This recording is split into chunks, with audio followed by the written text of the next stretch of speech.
10ാം ക്ലാസ്സിൽ പഠിച്ചിരുന്ന ഷായിനയ്ക്ക് പഠിക്കാൻ ഭയങ്കര ഇഷ്ടമായിരുന്നു. അവളുടെ കൂടെ പഠിച്ചിരുന്ന ഒരു കുട്ടിയുടെ കല്യാണം കഴിഞ്ഞ് അവൾ ഒരു കൊച്ച് ആയപ്പോൾ വീട്ടിലേക്ക് തിരിച്ചു വന്നെന്നറിഞ്ഞ് അവൾക്ക് സങ്കടം തോന്നുന്നു.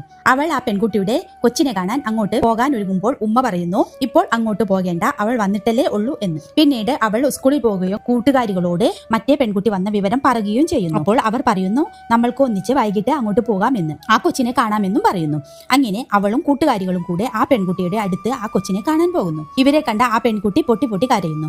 അവൾക്ക് കെട്ടിച്ച വീട്ടിൽ ഭയങ്കര കഷ്ടപ്പാട് എന്ന് അവർക്ക് മനസ്സിലാകുന്നു. ക്ലാസ്സിൽ ഹാജരെടുക്കുമ്പോൾ മാഷ് ഒരു കുട്ടിയുടെ പേര് വിളിക്കുന്നു. അപ്പോൾ ആ കുട്ടിയുടെ വിവാഹം കഴിഞ്ഞു പോയി എന്ന് മറ്റൊരു കുട്ടി പറയും. പിന്നീട് മാഷ് വന്ന് ഷാഹിനായോടും കൂട്ടുകാരികളോടും ചോദിക്കുന്നു, ആ കുട്ടി നല്ലവണ്ണം പഠിച്ചിരുന്ന കുട്ടിയാണല്ലോ, എന്തിനാണ് ഇത്ര പെട്ടെന്ന് വിവാഹം കഴിക്കാൻ സമ്മതിച്ചത് എന്ന്. അപ്പോൾ അവർ പറയുന്നു, അവൾക്ക് തീരെ ഇഷ്ടമുണ്ടായിരുന്നില്ല, അവൾക്ക് പഠിക്കാനായിരുന്നു ഇഷ്ടമെന്ന്.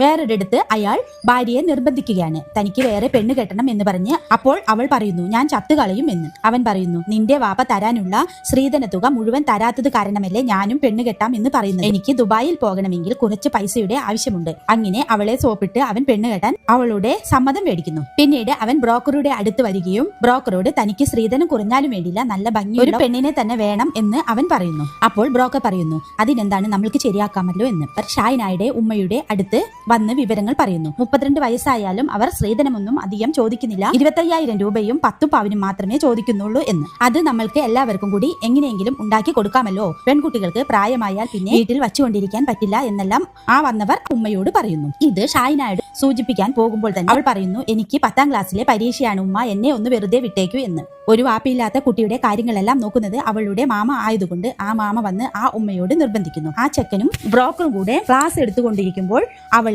സ്കൂളിലേക്ക് കാണാൻ വരുന്നു. പുറത്തേക്ക് വിളിച്ച് അവളെ കാണണമെന്ന് പറയുമ്പോൾ അവൾ അവരോട് ദേഷ്യപ്പെട്ട് ക്ലാസ്സിലേക്ക് തന്നെ കയറിപ്പോകുന്നു. പക്ഷേ അവൾ എത്ര എതിർപ്പ് പ്രകടിപ്പിച്ചിട്ടും അവർ ആ കല്യാണം ഉറപ്പിക്കുക തന്നെ ചെയ്യുകയാണ്. അങ്ങനെ അവളുടെ കല്യാണം കഴിയുകയും അവൾ ആ വീട്ടിലേക്ക് ചെന്ന് കയറുകയും ചെയ്യുന്നു. അയാളുടെ ആദ്യ ഭാര്യയും ഉമ്മയും അവളോട് ഭയങ്കര സ്നേഹത്തിൽ തന്നെ പെരുമാറുന്നു. അയാളുടെ ആദ്യ ഭാര്യയിൽ ഒരു കുട്ടിയും ഉണ്ടായിരുന്നു. അങ്ങനെ ആദ്യ രാത്രിയിൽ അയാൾ റൂമിലേക്ക് കയറി വരുന്നത് അവൾ അറപ്പോടുകൂടെ നോക്കി നിൽക്കുന്നു. അയാൾ ഒരു ദാക്ഷിണ്യവും കൂടാതെ അവളെ കയറി പിടിക്കുകയും അവൾ അവിടെ കിടന്ന് നിലവിളിച്ച് കരയുകയും ചെയ്യുന്നു. എങ്ങനെയൊക്കെയോ അയാളെ അവിടെ നിന്നും ഉന്തിത്തള്ളി അവൾ പുറത്തേക്ക് ചാടുന്നു. അങ്ങനെ അവൾ അന്നത്തെ ദിവസം രക്ഷപ്പെടുന്നു. ആ കൊച്ചുകുട്ടിയുമായി അവൾ ഭയങ്കര കൂട്ടാകുന്നു. അങ്ങനെ പിറ്റേ ദിവസവും അവളെ പിടിച്ചു വലിച്ച് റൂമിലേക്ക് കയറ്റുവാൻ അവർ നോക്കുന്നുണ്ട്. ഉമ്മയുടെയും ആദ്യ ഭാര്യയുടെ മുമ്പിൽ വെച്ചാണ് ഇതെല്ലാം ചെയ്യുന്നത്. അവനെ എന്തൊക്കെയോ ഉപദ്രവങ്ങൾ ചെയ്തുകൊണ്ട് വീണ്ടും പുറത്തേക്ക് ചാടുന്നു. അവൾ ഉപദ്രവിച്ച് മുഖമെല്ലാം മാന്തി പൊളിക്കുമ്പോൾ അവന്റെ ആദ്യത്തെ ഭാര്യ അയാൾക്ക് മരുന്ന് പുരട്ടി കൊടുക്കുകയും ചെയ്യുന്നുണ്ട്. അവനെ കാണുമ്പോൾ തന്നെ അവൾക്ക് പേടിയാകുകയും അവൾ ഓടി ഒളിക്കുകയും ചെയ്യുന്നു. അവന്റെ കൺവട്ടത്ത് വരികയും ചെയ്യുന്നില്ല. ആദ്യ ഭാര്യയെ അയാൾ റൂമിലേക്ക് വിളിക്കുമ്പോൾ ഷാഹിന അവളെയും പോകാൻ അനുവദിക്കുന്നില്ല. അങ്ങോട്ട് പോകേണ്ട, അയാൾ ഉപദ്രവിക്കും എന്നെല്ലാം പറഞ്ഞ് ഷാഹിന